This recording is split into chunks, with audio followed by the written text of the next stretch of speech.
Alright, here we go, y'all. Co-main event time.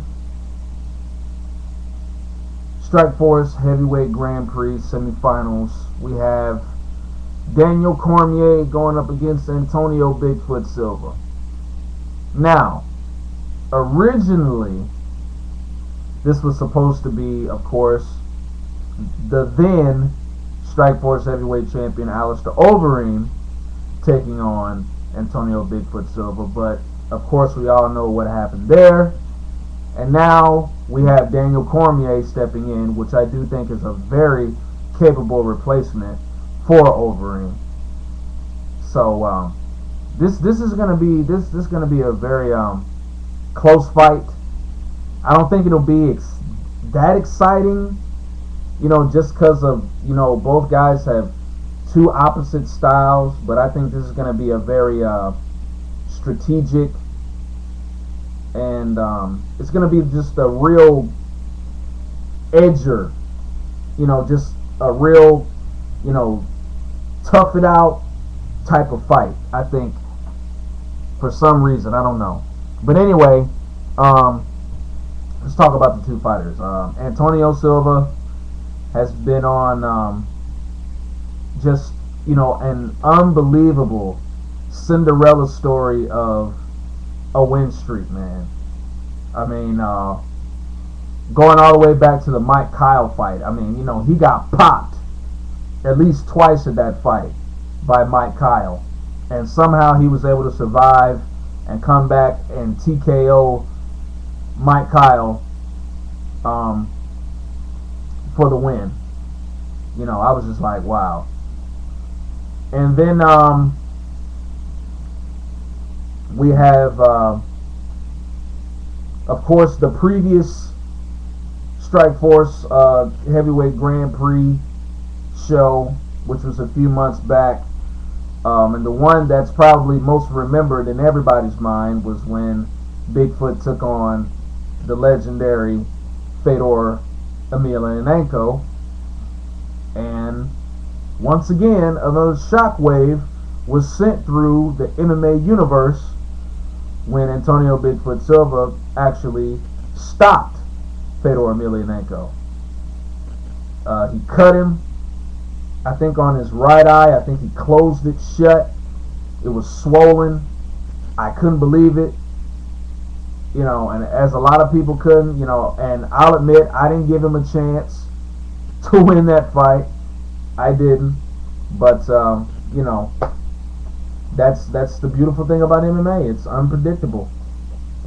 Anything and everything can happen in mixed martial arts, So there you go. And now here we are. Antonio Bigfoot Silva in the semifinals. Nobody probably thought he was going to make it this far, including me.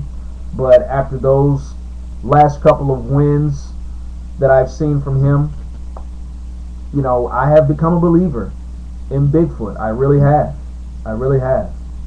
And this is going to be a true test for Daniel Cormier. This is going to be his first real legitimate top 10 heavyweight that he's going to be facing Saturday.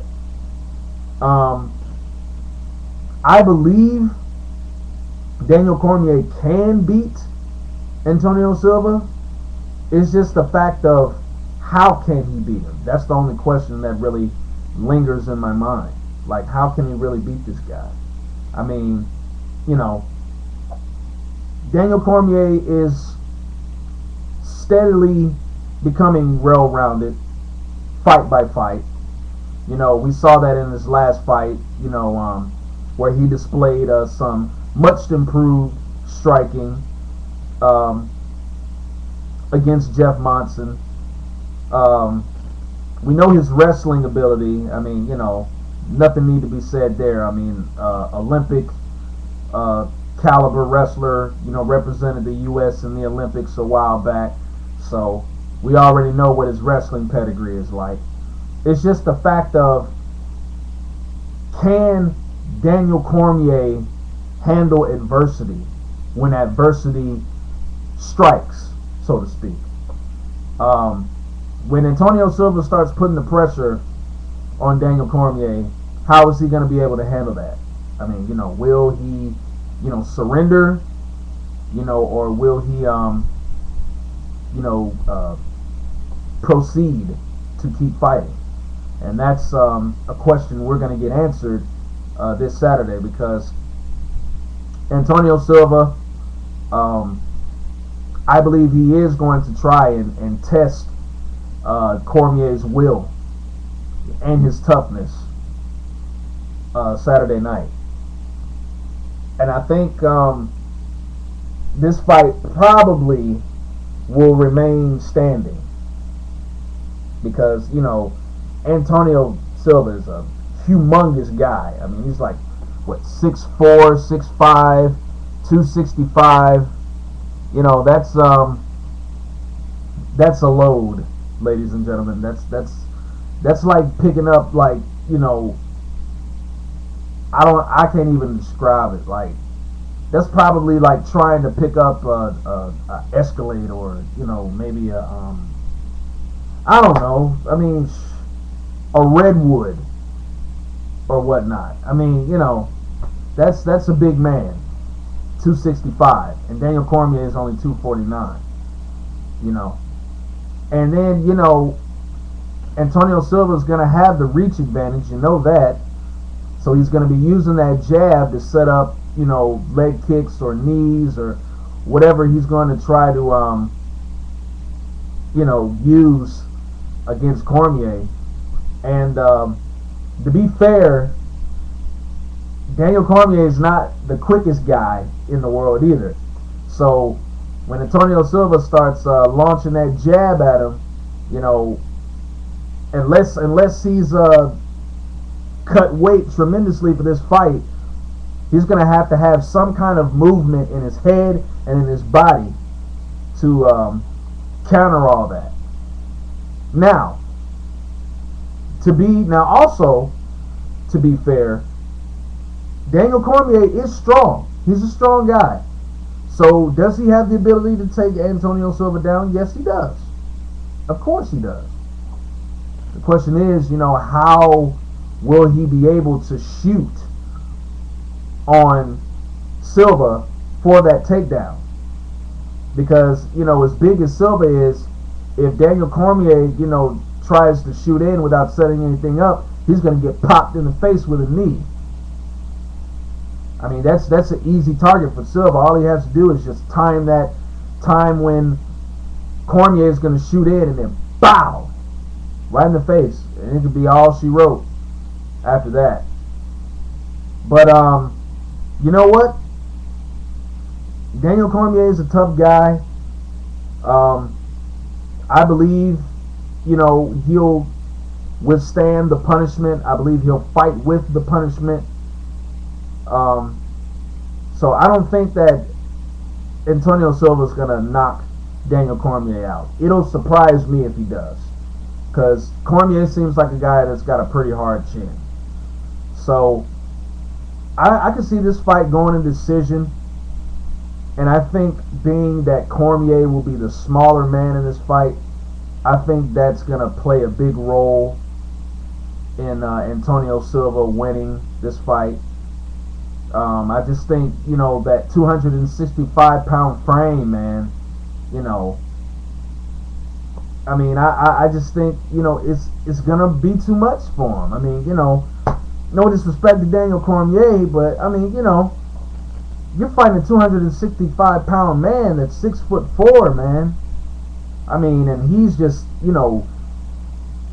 just throwing all these kicks and punches and knees and, pressing you up against the fence and all this other stuff. I mean, if Cormier, can use some head movement and body movement and try to get Antonio Silva to close the distance, he could possibly get a takedown and take Antonio Silva and take Antonio Silva down. That's the only way I really see Cormier winning this fight, is if he gets Silva to close the distance, and he could get him up against the fence and drop down, get that single or double leg and take the guy down. That's the only way I see him winning this fight. But I just think that Antonio Silva, man, I just think he's just too big, and I just think he's gonna wear on Daniel Cormier, man. I mean, it's a close fight to pick. It really is. This is a really close fight to pick. But I just think that Silva, having the better reach, more size, more strength, I just think that's going to be a little bit too overwhelming for Cormier. But I don't think Antonio Silva will finish him with saying all that. I think this fight will go to a decision, and I think it'll go to a split decision, because I do think Daniel Cormier will have some inspiring moments in this fight. I really do think so. So I'm going to go with Bigfoot Silva, split decision. Because like I said, Daniel Cormier is a tough guy. He seems like he's got a hard chin. And, like I said, if Bigfoot closes the distance, he's going to get taken down.